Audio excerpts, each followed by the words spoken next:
Welcome to the first video edition of the Whispering Mop Music Acoustic Radio Podcast Series. I'm your host, Todd, middle initial C. Walker. Yes, that's right, it's me. And sitting next to me is my good friend, Ralph Hertges. And the reason I brought him in for the first video podcast was we love to chat about music and life and all kinds of stuff. Hi, Ralph. Hi, Todd. I like the stuff part. The stuff? Yeah. I like stuff. Yeah. Expensive stuff. I know. And you have a lot of stuff as in toys like kayaks and things like that. Tell me a little bit about what you have. Toys? Yeah.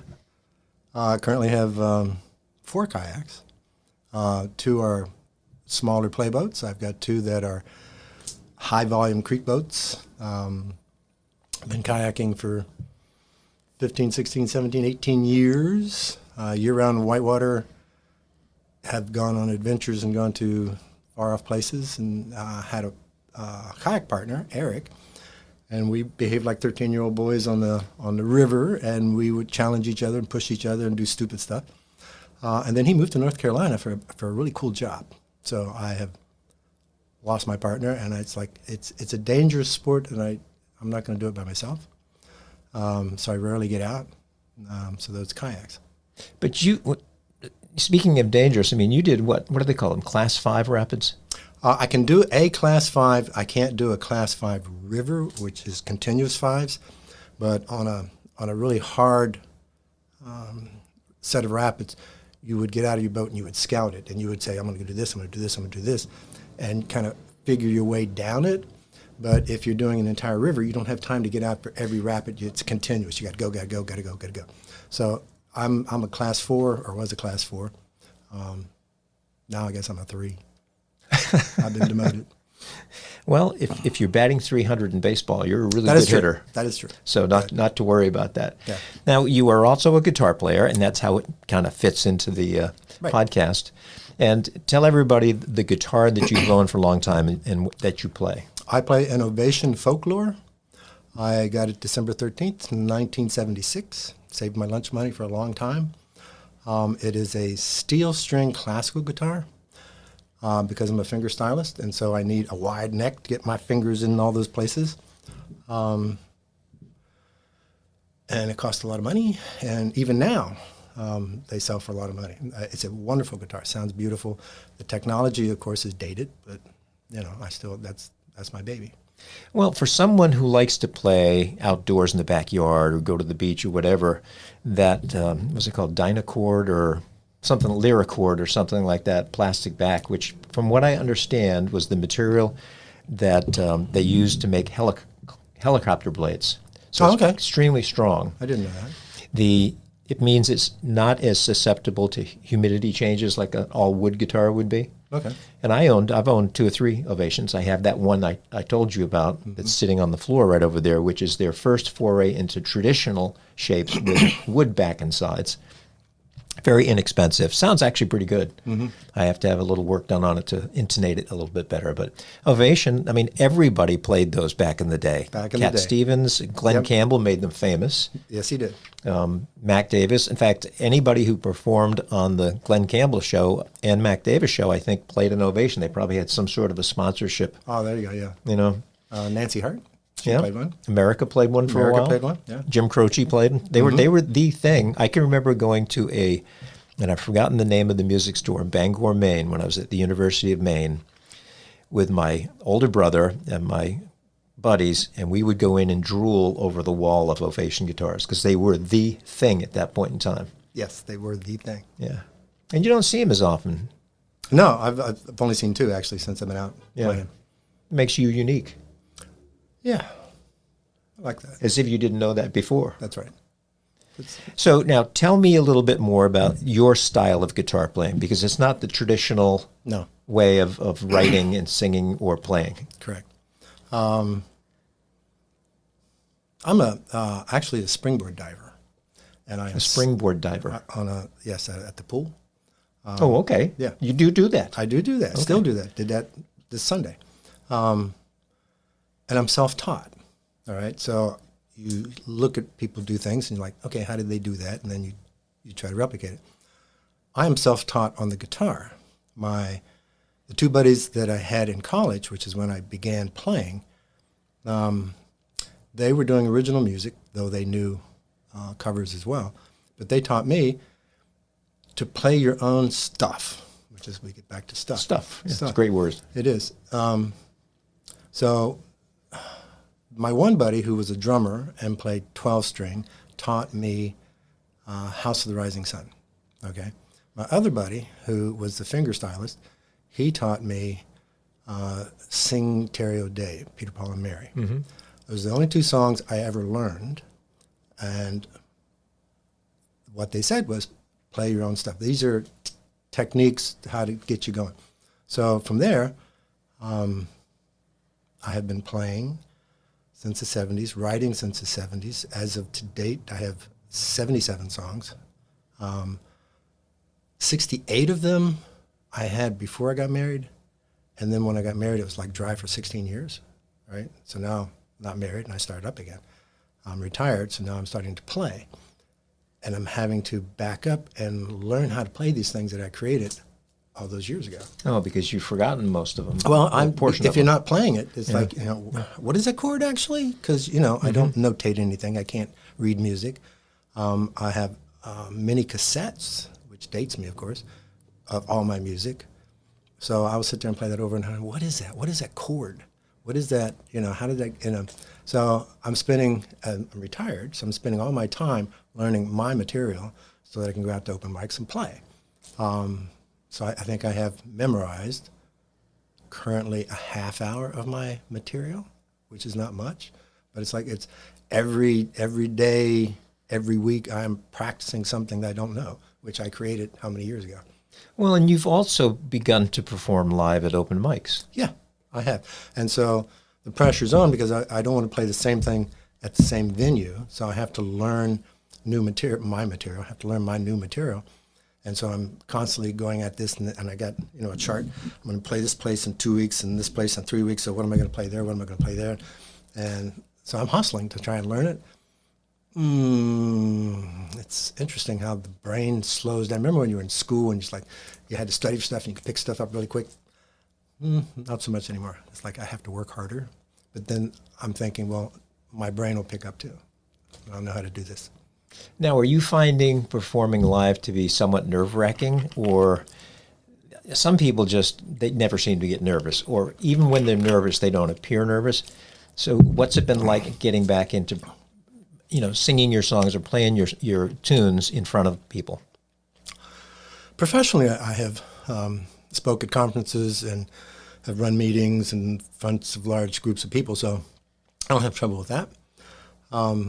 But I'm learning that each venue is totally different in terms of the acoustics, in terms of the electronics used, and the people that are in attendance. So I do this one, which is Frederick Arts Council, the open stage, and it's not mic'd. And so acoustically, there's a sweet spot. I just stand in there and I'm doing fine. Another place, the host is kind of unlike you, sir, he does not fit the sound to the individual performer. He sings loud, he plays loud, and that's what he sets it at, and he doesn't touch it. And so everybody comes in, falls into that, and I struggle with that a little bit because I'm not sure what sound is coming out. And then there are other places like Sky Stage. I had wonderful acoustics and reception. I really enjoyed it. There are other places I haven't played yet that I'm looking forward to. Well, it's nice, and I don't go to the open mics anymore, and I ran them for so many years. But I do enjoy, when I do go on Facebook, which is not often, to see the photos that are taken at the open mics, whether it's at the Pantry or Sky Stage. And almost every time you're in one of the photos. I'm trying. So you're out there. I'm hustling. Yeah. Yeah. Yeah. Which is fun. It's like I have worked my entire career in mental health with children and adolescents, and having worked that long, it's like now it's time to play. Because as you and I have talked over chai, ever since I was a young punk, I wanted to learn music and play, and but during college I did it for a while, but then life catches up to you and you have a family and you got a career, and falls by the wayside. Yeah, it becomes a secondary thing that Yeah. you fit in when you can. Yeah. Yeah. And you can't make it a priority because you got to put food on the table. So how would you describe your musical style? Interesting. That's a good word. Interesting? Yeah. Okay. So you have an interesting style. I have an interesting style. It is, because I'm not a rhythm player necessarily, though I have a few rhythm pieces, I don't work within the box that a lot of people will do when they finger. I play up and down the neck, so my creations are non-traditional in their makeup. So I may start up here and be ending up down here, but it's melodic and it works. And then the lyrics to these compositions vary tremendously. I have some very dark songs. I have some very light songs, very happy songs. Because my passion has been philosophy. Wanted to be a philosopher when I was in college and ended up going into psychology because once again, if you go philosophy, what are you going to do but teach philosophy or make pizzas? So psychology, at least you could earn a living, which is what I did. But my passion has always been philosophy, and I read a lot, or I did back in the day. And so some of the subject matters that I write about are political, social commentary. The plight of children is always on my mind. Like right now, going forward and learning my music and getting back out into presenting, I would like really, really, really a whole lot to figure out how can I circle this around to help kids, because that has been my life's work, I guess. And there's got to be a way that my performing, my music can help children somehow. I haven't figured that out, but that would be my wish. Well, in the songs that you're trying to help children in whatever way you can, are the songs more directed at the parent or the child themselves? Is it her side? I have songs that speak to the child. I have songs that speak to parents. I have songs that speak to society as a whole. It's when songs just come to you. You don't know where they came from, or thank you for sending it to me, and then you just write whatever's on your mind. So when you write a song, or as you are penning it or thinking about it, and you think, well, this one might be a good one directed towards the children themselves, do you alter the vocabulary? In other words, it's different than if you were writing it to parents? I'm not that logical about it. It is when inspiration hits, you just go with it. So how it ends out or ends up, there's not a whole lot of logical processing to that.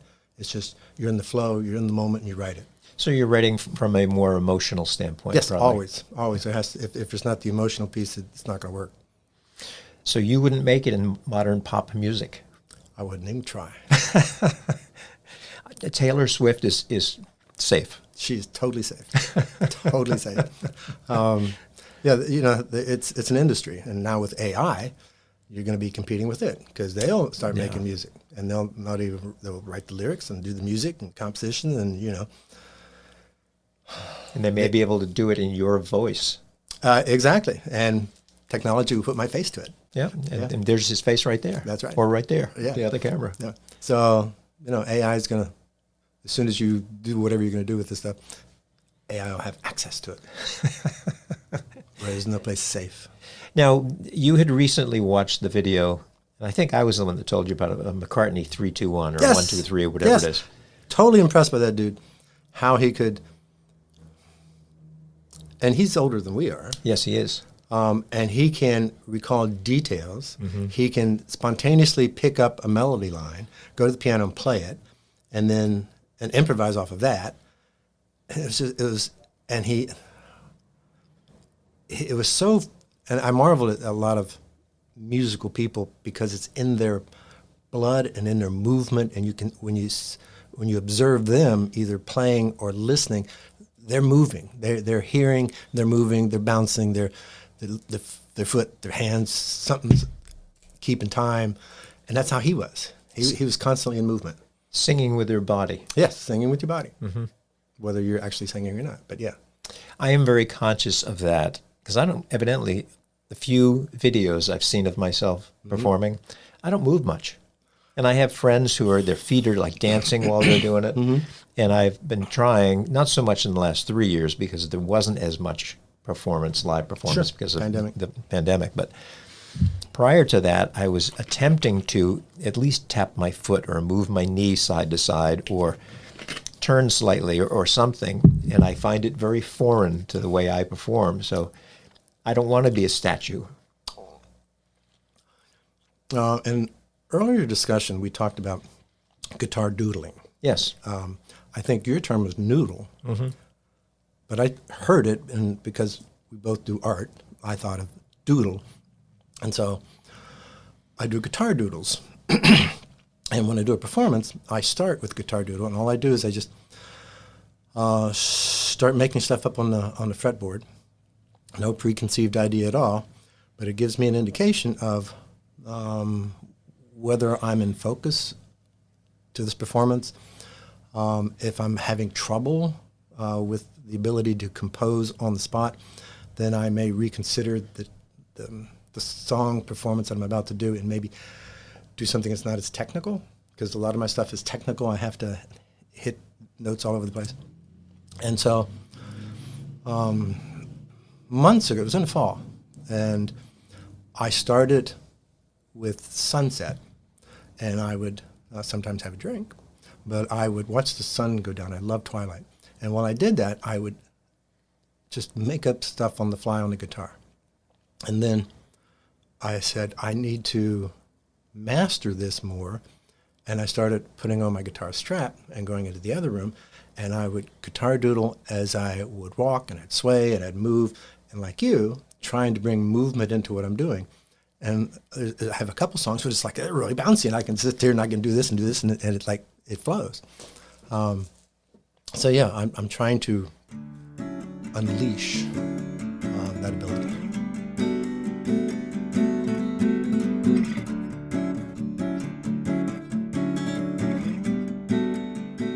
I have learned to tap into my inner child, and I play. And whenever I'm in a professional context where I'm at a training or I'm asked to do something and I don't know what it's going to be, I will focus, bring out my little child and say, all right, do it. Just whatever happens, it's yours. And I don't care. You know, it's the ego's out of this. The little boy will go and say whatever, do whatever, and play, and just he is free. So when you do these doodles, and say you're watching the sunset, and you're just doodling, or as I say, noodling, and you like what you're doing. Oh, my phone is right there.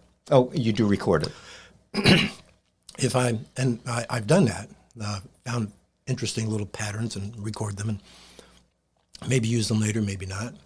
Or maybe it'll be much later that I use them, but I've stored them. Do you name them? No. Give them titles? If they develop into song potential, yes. It's like, and I have a number of, I probably have at least a dozen musical pieces in the queue that I can make songs out of. I just don't have that inspiration that comes from where the creator or whoever gives it to you that says,